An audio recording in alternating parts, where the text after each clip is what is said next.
What's going on, Nigga Squad, man? It's your boy Bray, y'all back at it again with another reaction video. I'm about to react to top 10 biggest movie flops of 2019 so far.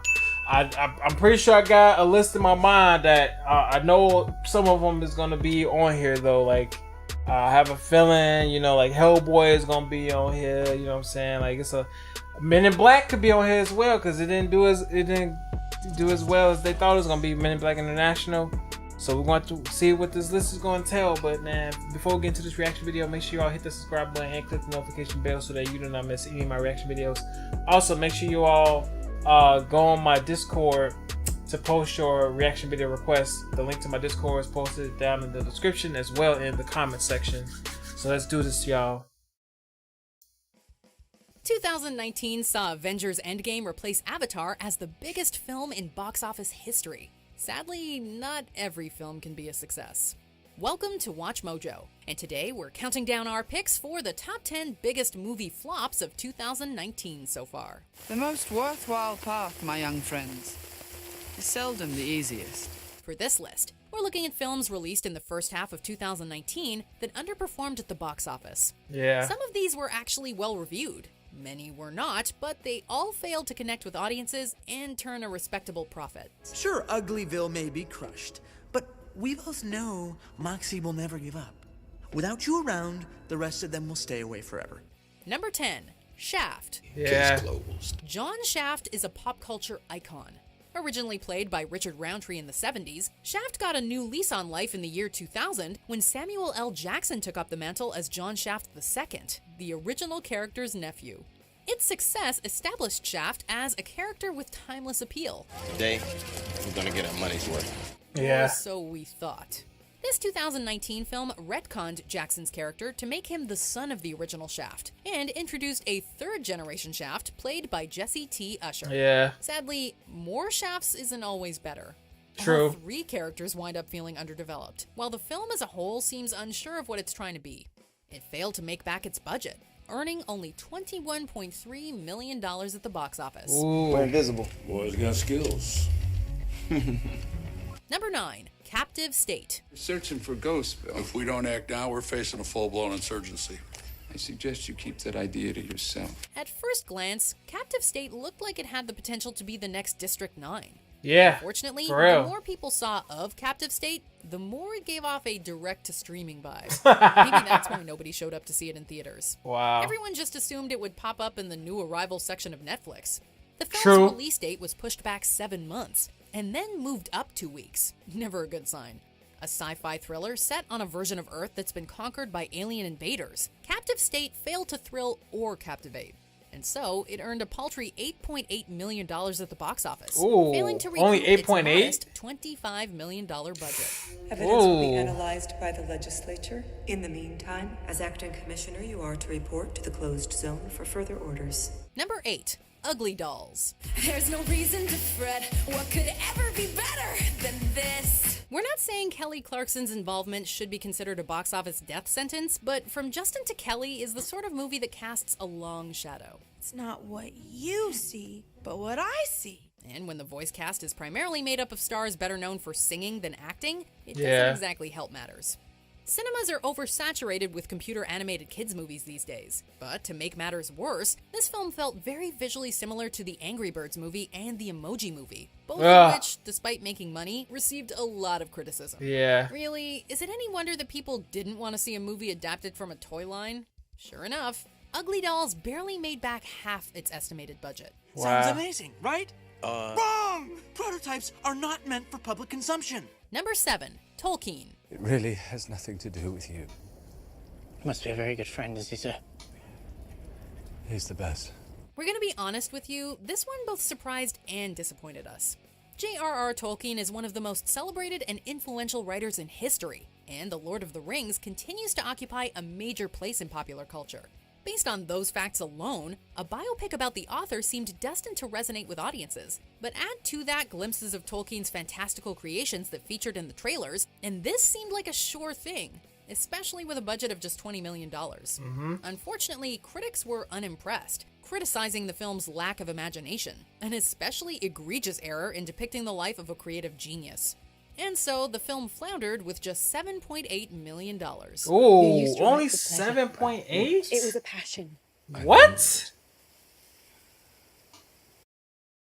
Monday.com is a platform to manage These any ads, team and man. any project. Marketing campaigns, classic project.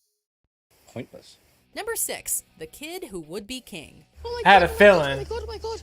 This is the worst and best and most terrible and brilliant and frightening and excellent thing that's ever happened to me. While we're on the subject of fantasy films, let's talk about the criminally overlooked second feature film from writer-director Joe Cornish. In 2011, he gave us the critically acclaimed cult classic Attack the Block. Having put his unique touch on sci-fi, Cornish next turned his sights on fantasy with this story about a young boy who finds King Arthur's sword in the modern day. Like Attack the Block, The Kid Who Would Be King was well received by critics. Unfortunately, again like Attack the Block, it flopped at the box office, making just $32.1 million against a budget of nearly $60 million. Wow. Profitability be damned. Be sure to check it out the next time you're looking for a family film. It's a lot of fun. From the moment the sword was drawn, and your quest is lost before it has even begun. I trust that is not a problem. Number 5, Replicas. Oh, really? Things on my mind, Ed. Yeah. I thought that was gonna do good. You're gonna have to deal with that. It's Keanu Reeves' world. We're all just living in it. Between the John Wick franchise, his epic role as himself in Always Be My Maybe, and Toy Story 4's Duke Kaboom, we are truly witnessing a Keanu-sance. Duke, we need Hold on, one more. Oh, yeah. 2019 has been an insanely good year for the actor. So much so that when he starred in this colossal flop, nobody even really mentioned it. Honey, I believe in you, but I don't like where this is headed. People could suffer. Against a modest budget of $30 million, this sci-fi thriller pulled in a mere $8.2 million, even with its instantly recognizable star. So what went wrong? The movie itself.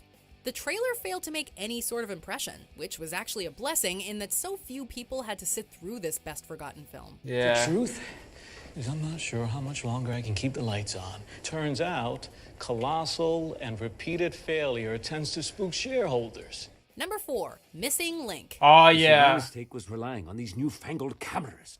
We'll go back. We'll get some real evidence. We shall not.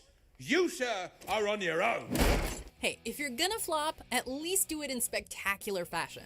The budget for this stop-motion animated film was an estimated $100 million. Its box office haul? A quarter of that at $24.7 million.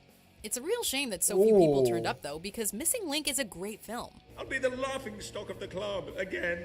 Laika is the same studio that's given us such beautiful and unique films as Coraline, Paranorman, and Kubo and the Two Strings. And in terms of cast, the film was stacked with names like Hugh Jackman, Zach Galifianakis, Zoe Saldana, Stephen Fry, and more. The reviews were rock solid, so chalk this one up to poor marketing, bad timing, and the changing interests of modern cinemagoers. Oh, dear. I think you've made a mistake. You're right, it's me. How could you tell? Number 3, Hellboy.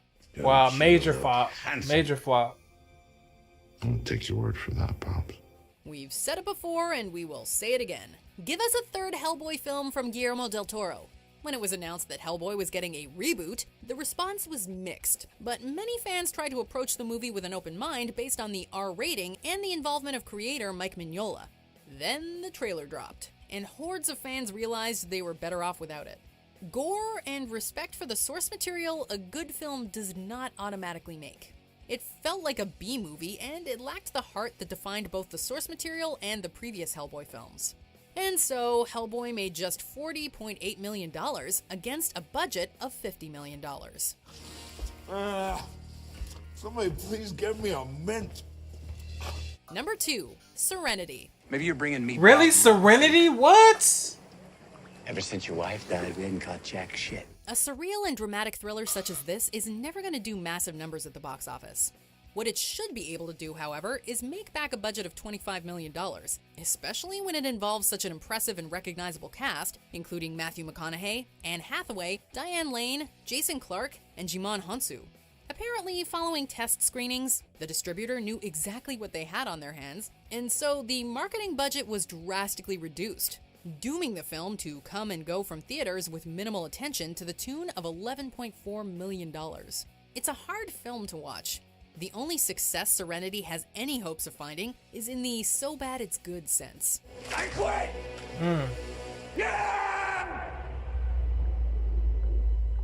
Not quite at the end yet. Almost there though. Just be sure to subscribe to our channel and ring the bell to be notified about our latest videos. Yeah. Alright, back to business. Number 1, Dark Phoenix. Oh yeah. Sorry. Oh yeah, Dark Phoenix. Yup. Can't let you go in there. Yeah. Always sorry, Charles. And there's always a speech. So this is the way the world ends for Fox's X-Men franchise. Not with a bang, but a whimper. With 2017's Logan and 2018's Deadpool 2, the franchise proved that it still had something to offer by venturing into new territory. So it's a real shame that for 20th Century Fox's last X-Men film, they decided to revisit one of the franchise's greatest failures, the Phoenix Saga, and mess it up all over again. Exactly. Even before this film hit theaters, substantial reshoots and production issues made it clear that this Phoenix was going down in flames. Yeah. It was an unworthy send-off that, despite recouping its basic budget, still lost millions in ancillary costs. It's funny. I can't actually remember the last time you were the one risking something. And by the way, the women are always saving the men around here. You might want to think about changing the name to X-Women. Do you agree with our picks? Check out this other recent clip from Watch Mojo. And be sure to subscribe and ring the bell to be notified about our latest videos.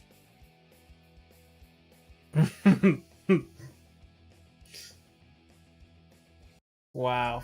I forgot all about Dark Phoenix. Yeah, that was a major flop. Like, even all my friends, they were like, yeah, I'm not gonna go see that in the movie theaters. I'll wait till it's on Fire Stick or something like that. So and then yeah, when I saw it, I was like, yep, I'm glad I didn't spend my money on this thing, man. Cause man, wow, the reviews were out of this world. Like, they were insanely bad, y'all. Like, even YouTubers saying it's bad, critics saying it's bad. Yep, number 1, yep. I could say, yeah, Dark Phoenix, they got that round of money. And then Hellboy, yeah, that flopped as well. Missing Link, wow. Serenity, I didn't even know that one flopped. I thought that was a decent movie, though. I thought Serenity was a decent movie. And they had a couple more on the list that I thought they were, like, decent. But I guess, like, a lot of people didn't like it, or they didn't bother go seeing it at the box office. They were like, I'd rather wait, be at home and watch it. So you got people like that, like, you know, like, especially those that got kids that want to get babysitters and stuff. They're like, I'm not gonna have babysitters for all the movies, just the main ones that are worth having for, you know, like Marvel movies. You know. But y'all, man, if y'all like my reaction to this, post your comments down below, like and share with all your friends, subscribe, share for more reaction videos. Make sure you give this video a thumbs up. Janko, hold it down for 100,000 subscribers, and Janko is out.